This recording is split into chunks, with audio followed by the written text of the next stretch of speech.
Hey, girlfriend, you know who you are. You have big, big dreams. You want to write a book, stand on a TED Talk stage, be a life coach offering wisdom from your RV in Montana, a cafe in Barcelona, or a beach chair in Tulum. Your other girlfriends and your family, they don't always get your biz savvy. Why do you want to leave your JOB? Because you're a CATS, aka coach, author, thought leader, and speaker. Meet other change makers like yourself and find out how they make it happen. This is the Big Meow Podcast.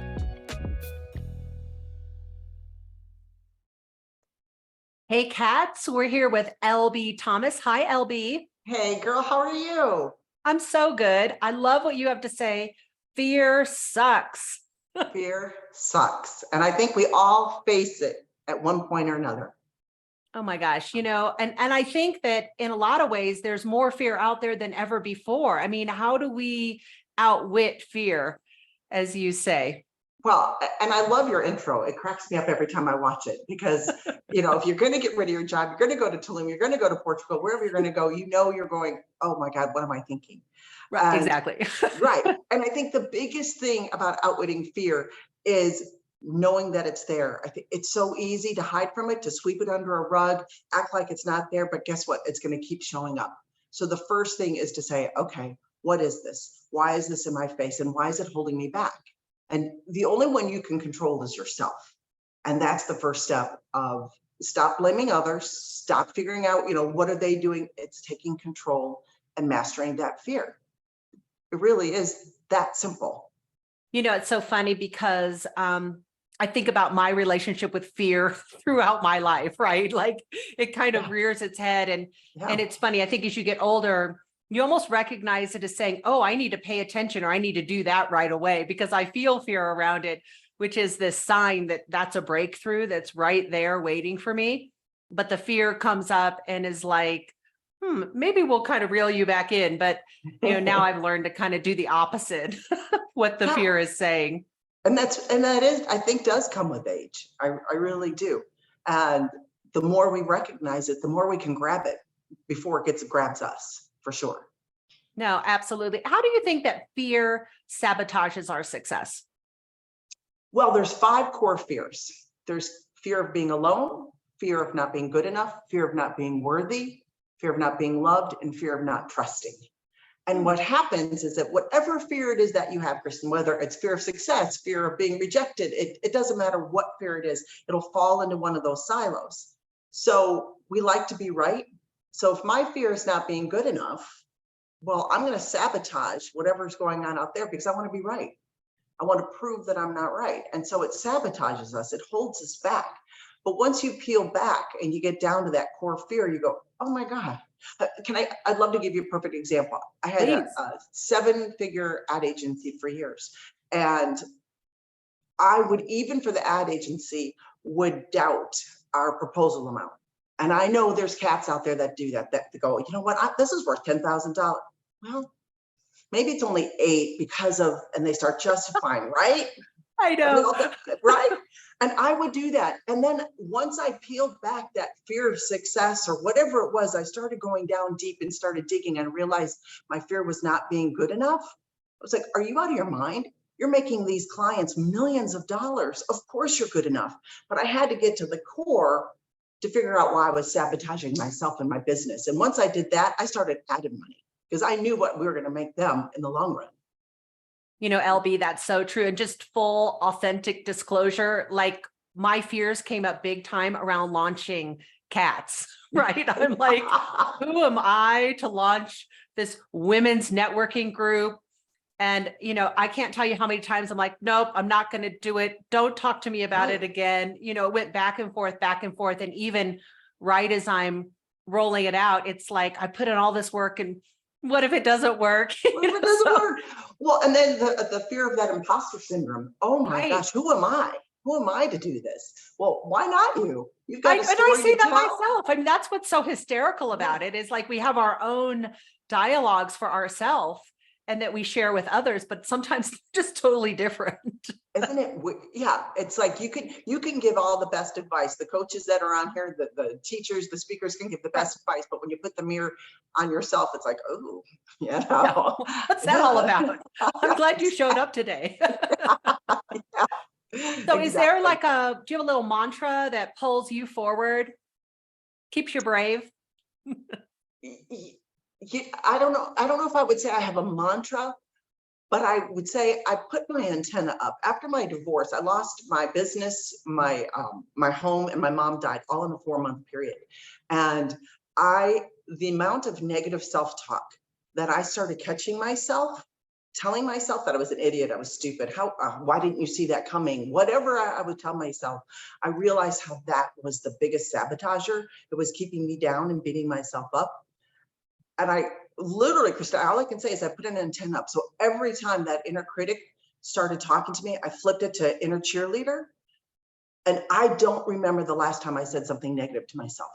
I honest to God can say that, because I think that keeps us down, that keeps us buried, that keeps that self-confidence back here when we are beating ourselves up. So I literally, maybe that's what I do. Maybe that's my mantra. I don't have an inner critic. I have an inner cheerleader. Yeah. Well, especially as a Texas girl, right? You got, and I have the legs and the short shorts. So I love it. So what's the one thing that you did in your business, especially for like other cats, that really changed everything? I love that question. And I really thought about that. I think the one thing that changed my business is when I told the truth. And what I mean by that is I stopped pretending that I was something, that I was bigger than that or whatever. And even though my life was blowing up, like I said, I lost everything. I was homeless for about 6 to 8 months. I lost everything in this divorce. And once I started telling the truth and being authentic, I was on stage and I was doing a presentation, and I don't even know why, but I was supposed to be bigger than life. And I stopped and I said, it was 200 women. And I said, I got to tell you something. And I told them my story. Kristen, there was a line across the stage of women saying, oh my God, thank you for telling me, because I'm so tired of faking it. I'm so tired of pretending my life's okay and I'm dying inside. And once I realized how we're all so vulnerable and we just want someone to tell us the truth, and how did you get through that? And what happened? And how can I help you? That changed everything when I stopped pretending that everything was okay, because it wasn't. That changed everything. You know, it's so crazy because I also had a full life meltdown. Like, I literally had a divorce. It's been a while now. Lost my house, lost my work. They repossessed the car. Like, it was like the total shit show. And I was also in a several $1 million house. And I was like, okay, I had to have my mom like lease me a minivan, and I had to rent like the littlest apartment in the best school district because I had 3 small kids at the time. Wow. And I was like, gosh, what am I? All I had was a self-published book. Oh, I was like, what am I going to do with all of this? You know, and you do get through it. It's intense. And there's a lot of life evaluations, but you do have to be nice to yourself. And I think that was like what you said for yourself and for myself. I just was really nice to myself at that time. I'm like, well, this is the best that I can do with what I have at this time. And I'm just going to keep moving forward. And, you know, one door opened and then another door opened. And, you know, before long, I really feel like I'm way better now than I ever was before that divorce. Like, I'm like, hallelujah, sister, it's so much better.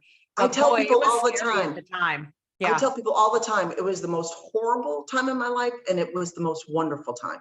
Right. Because I was able to break through so many different things. I just think that's amazing. We have so much in common. I had no idea. Right.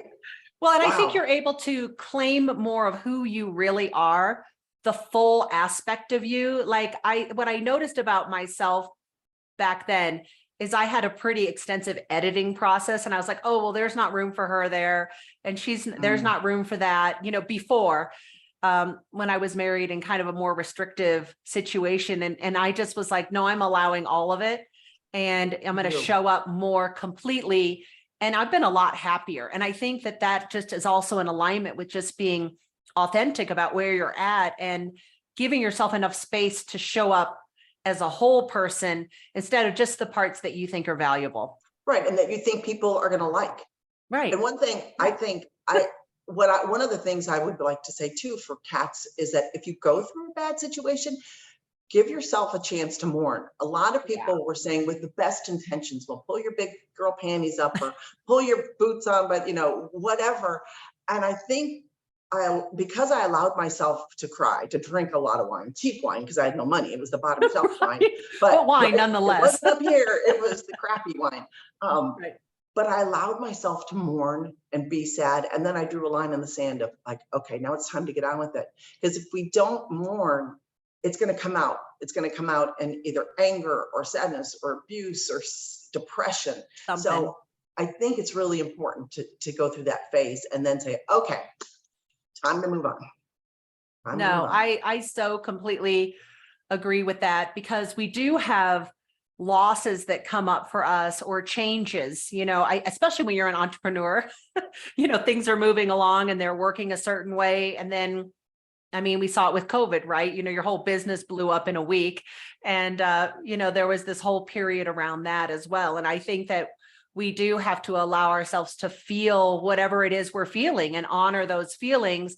And at the same time, know that we have within us the power to just keep moving forward into whatever that new direction is, even if there's this period of unknowing in the middle. And I think that's back to your point where all the fear comes in, is just not knowing.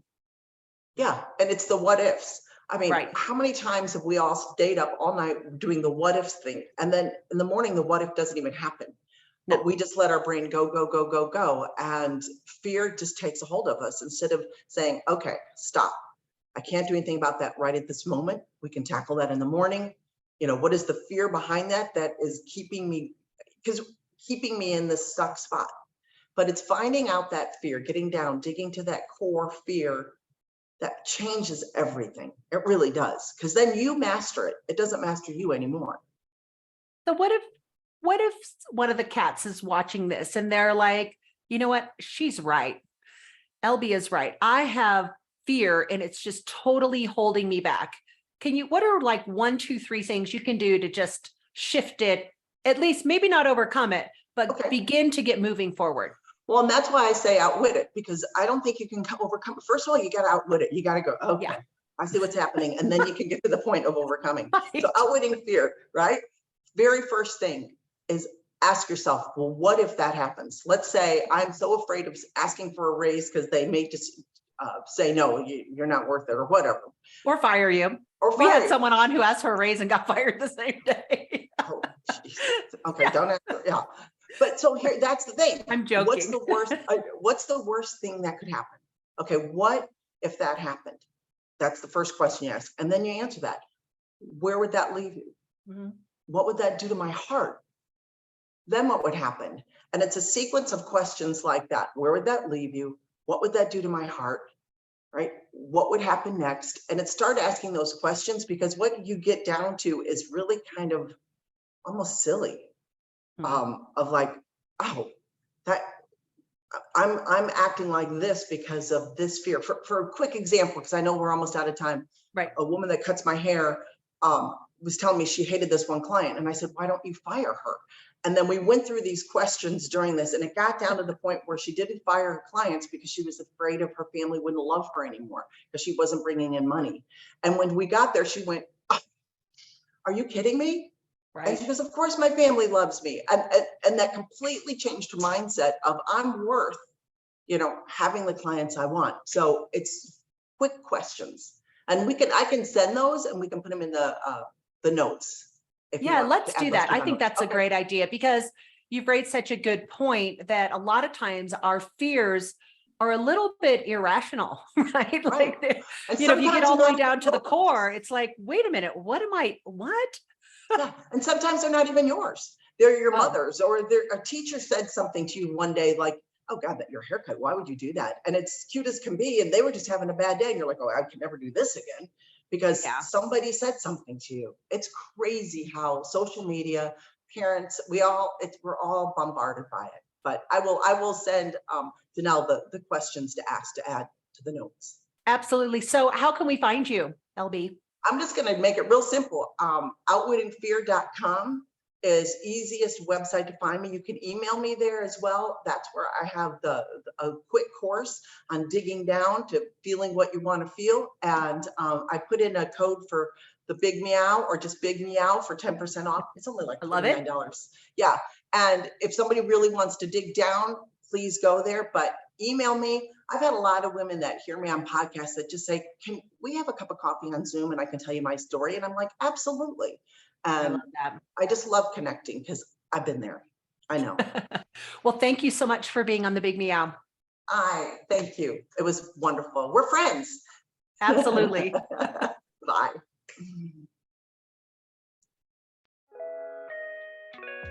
Thanks for listening to the Big Meow podcast, sponsored by Cats Network. If you liked what you heard, please take a moment to subscribe and share this podcast with your friends. You can also join our network filled with positivity and possibility. Visit www.catsnetworking.com to join us and learn more, together with your magical, motivated, and mystical new friends at Cats Network. Let's transform 1 million lives with your message.